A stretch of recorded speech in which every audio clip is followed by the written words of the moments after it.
tidak butuh waktu yang banyak ya, mungkin hanya mingguan ya. Dan kita sepertinya sudah berpengalaman dalam hal mengemudikan patrol boat tersebut.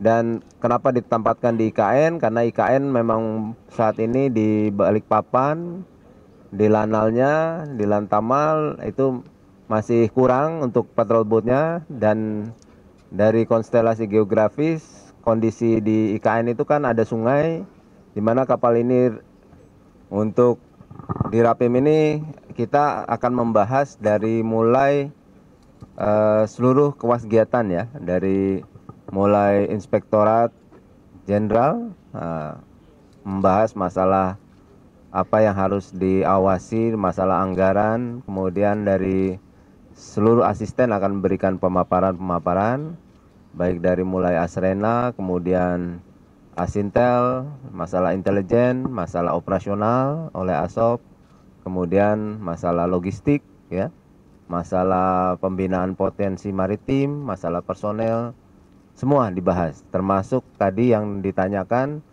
untuk valor jelas dibahas, kedepannya seperti apa, kita mengikuti apa yang disarankan atau diperintahkan oleh Panglima TNI. Kita jabarkan untuk di Angkatan Laut seperti apa. Kemudian masalah choke point, kita memiliki 8 choke point penting, itu semua harus dijaga. Untuk pengawasan nantinya ke depan kita akan sinergikan dengan kementerian lembaga lainnya.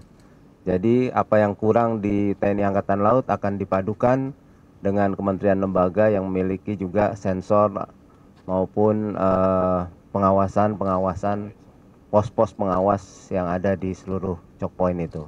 Kemudian kita akan memperkuat Puskodal ya. Dengan Puskodal ini harapannya kita bisa mengawasi seluruh perairan Indonesia termasuk dengan choke point tersebut. Kemudian untuk sensor bawah air juga kita sudah bicarakan bagaimana bisa mengawasi baik itu di Alki 1, Alki 2 maupun Alki 3. Semua kita bahas lah. Nanti lebih detailnya setelah Rapim ada rakor-rakor ya, tapi rakor-rakor itu lebih singkat oleh bawahan, oleh satuan tugas bawah, di bawahnya di Kotama maupun di satuan kerja masing-masing. Ada lagi? CNN. Siap, izin Pak. Untuk masalah pembangunan kekuatan itu kan memang ranahnya Kemhan, tapi kita mengusulkan dari angkatan mengusulkan apa yang akan dikembangkan di TNI Angkatan Laut terkait dengan alutsista terutama.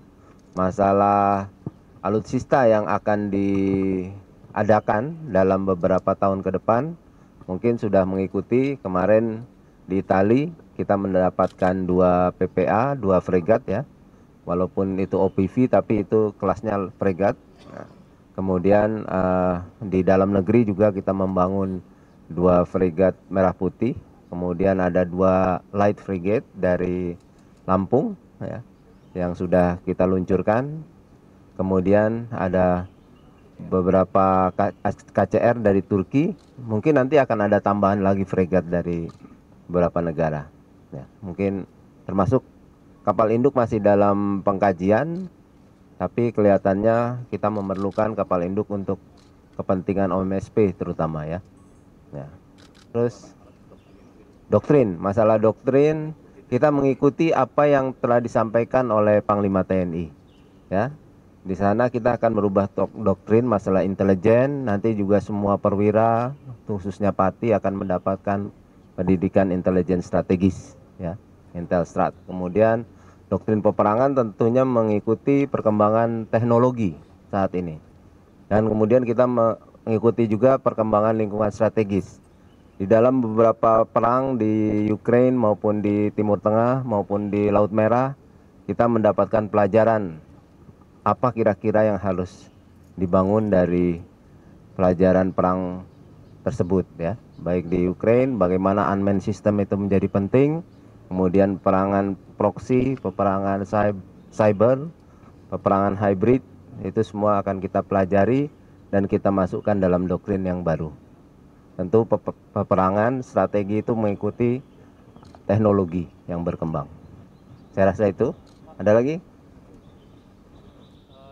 Jadi kapal hibah dari Jepang ini ukurannya kecil ya, 18 meter dia patrol boat lah kita bilangnya. Patrol boat itu nanti kalau di Angkatan Laut dijadikan Patkamla, patroli keamanan laut.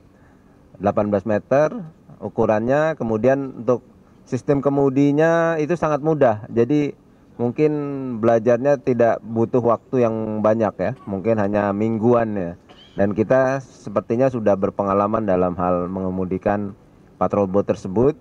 Dan kenapa ditempatkan di IKN? Karena IKN memang saat ini di Balikpapan, di Lanalnya, di Lantamal itu masih kurang untuk patrol boatnya. Dan dari konstelasi geografis, kondisi di IKN itu kan ada sungai, di mana kapal ini kecil 18 meter bisa masuk ke dalam sungai-sungai dan bisa melaksanakan patroli keamanan untuk di wilayah IKN itu. Terus apalagi untuk MNEC. Untuk MNEC, Multilateral Naval Exercise Komodo, harapannya Jepang bisa hadir. Kemudian bisa membawa kapal perangnya. Mungkin kapal perangnya beda yang dia bawa, pasti yang besar. Kalau Jepang ya. Nah, harapannya dengan Multilateral Naval Exercise Komodo ini kita bisa menghadirkan berbagai negara, angkatan laut dari berbagai negara, dan harapannya bisa menurunkan tensi situasi di Laut Cina Selatan lah. Pak, yang soal pengamanan di KN sejauh ini berarti dengan adanya tambahan 2 patroli bakal gimana? Ya, mudah-mudahan terbantu lah keamanannya ya. Kan kita selain itu juga kita sebenarnya sinergi dengan seluruh aparat maritim yang lain yang ada di KN. Ya, satu lagi. Simbol mungkin nggak dibahas di sini ya, itu urusannya pemerintah daerah mungkin ya, sama untuk pagar laut udah hampir selesai ini ya. Udah tinggal 8 km lagi yang belum diangkut, belum dicabut ya. Intinya kita bersama nelayan, bersama seluruh aparat maritim lainnya berusaha mengurangi kesulitan para nelayan. Karena itu pesan Bapak Presiden berkali-kali dalam setiap pertemuan selalu menyampaikan bahwa TNI sebisa mungkin harus bisa membantu kesulitan rakyat. Itu yang paling penting.